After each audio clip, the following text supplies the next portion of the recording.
Abli na sa katauhan ang ginapaabot sa tanan ang Panongs Panabo o kini suportado ni Mayor Joe Relampagos o gidasig sa maong mayor ang katauhan nga motilaw sa lamian nga manok.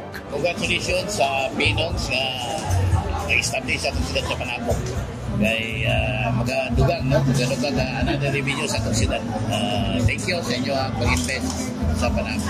Atol sa store blessing o ribbon cutting, anaa ang Panongs franchise consultant nga maoy nag-asikaso sa mga bisita ug mingpadayag sa iyang dakong kalipay sa pag-abli sa maong iladong kan-anan. Okay, in behalf sa franchisee si Ma'am Patricia May Ong, pasalamat mi sa tanan sa taga Panabo ni suporta sa pag-abri sa Panongs karong adlaw.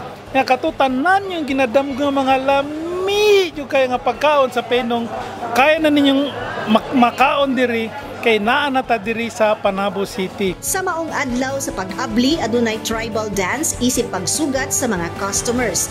Dasig usab ang mga crew nga gaserbisyo og bitbit sa lamian nga mga orders. Ana usab ang presensya ni Executive Secretary for Josie Mary G. Relampagos nga mao'y nanguna sa programang Support Lokal. Tara na, mga unta!